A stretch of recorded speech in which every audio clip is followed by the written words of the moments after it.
Chapter 40. The New Temple Area. On April 28, during the 25th year of our captivity, 14 years after the fall of Jerusalem, the Lord took hold of me. In a vision from God, He took me to the land of Israel and set me down on a very high mountain. From there I could see toward the south what appeared to be a city. As He brought me nearer, I saw a man whose face shone like bronze standing beside a gateway entrance. He was holding in his hand a linen measuring cord and a measuring rod. He said to me, "Son of man, watch and listen. Pay close attention to everything I show you. You have been brought here so I can show you many things. Then you will return to the people of Israel and tell them everything you have seen." The East Gateway. I could see a wall completely surrounding the temple area. The man took a measuring rod that was 10.5 feet long and measured the wall, and the wall was 10.5 feet thick and 10.5 feet high. Then he went over to the eastern gateway. He climbed the steps and measured the threshold of the gateway. It was 10.5 feet front to back. There were guard alcoves on each side built into the gateway passage. Each of these alcoves was 10.5 feet square, with a distance between them of 8 3/4 feet along the passage wall. The gateway's inner threshold, which led to the entry room at the inner end of the gateway passage, was 10.5 feet front to back. He also measured the entry room of the gateway. It was 14 feet across, with supporting columns 3.5 feet thick. This entry room was at the inner end of the gateway structure, facing toward the temple. There were 3 guard alcoves on each side of the gateway passage. Each had the same measurements, and the dividing walls separating them were also identical. The man measured the gateway entrance, which was 17.5 feet wide at the opening and 22 3/4 feet wide in the gateway passage. In front of each of the guard alcoves was a 21-inch curb.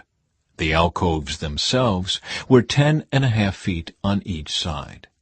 Then he measured the entire width of the gateway, measuring the distance between the back walls of facing guard alcoves. This distance was 43 3/4 feet. He measured the dividing walls all along the inside of the gateway up to the entry room of the gateway. This distance was 105 feet. The full length of the gateway passage was 87.5 feet from one end to the other.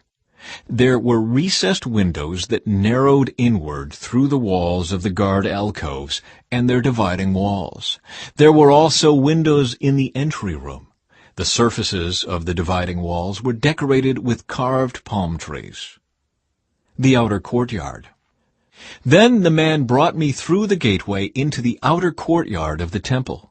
A stone pavement ran along the walls of the courtyard, and 30 rooms were built against the walls, opening onto the pavement. This pavement flanked the gates and extended out from the walls into the courtyard the same distance as the gateway entrance. This was the lower pavement. Then the man measured across the temple's outer courtyard between the outer and inner gateways. The distance was 175 feet. The north gateway. The man measured the gateway on the north, just like the one on the east. Here, too, there were 3 guard alcoves on each side, with dividing walls and an entry room. All the measurements matched those of the east gateway. The gateway passage was 87.5 feet long and 43 3/4 feet wide between the back walls of facing guard alcoves.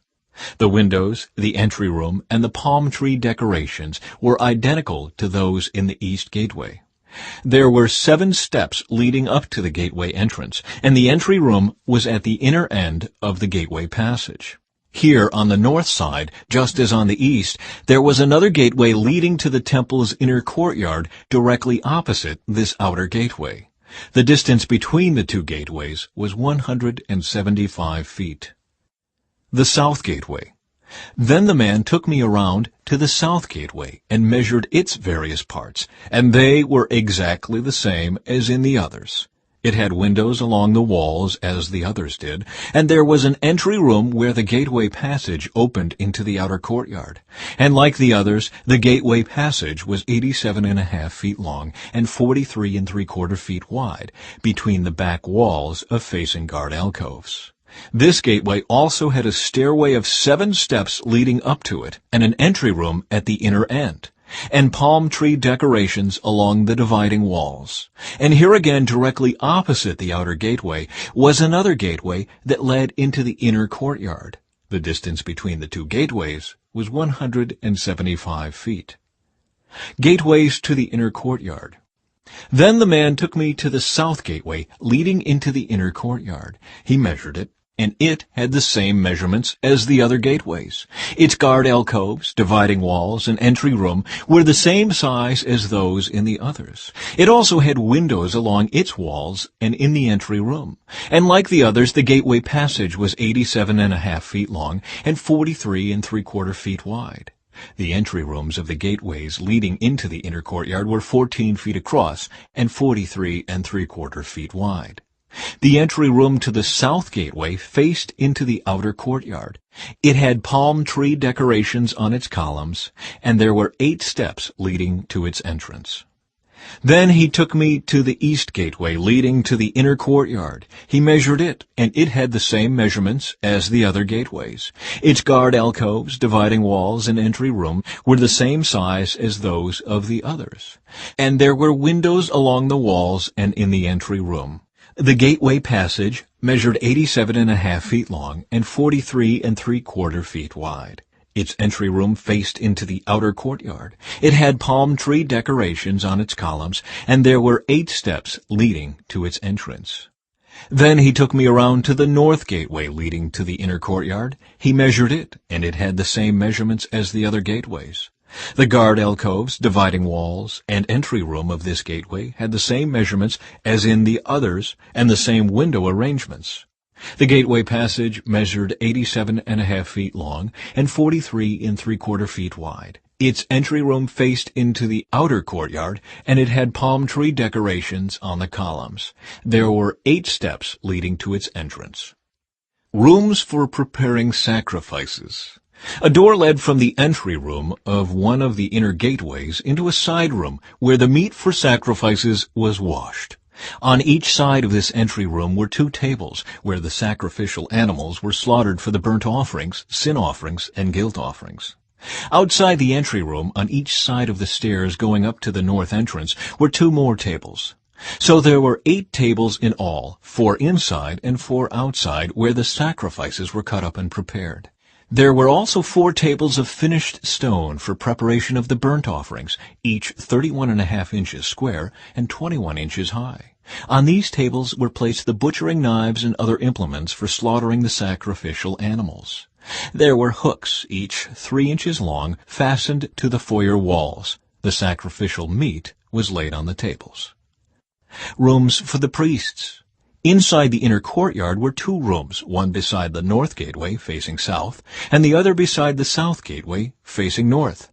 And the man said to me, "The room beside the north inner gate is for the priests who supervise the temple maintenance. The room beside the south inner gate is for the priests in charge of the altar, the descendants of Zadok, for they alone of all the Levites may approach the Lord to minister to him."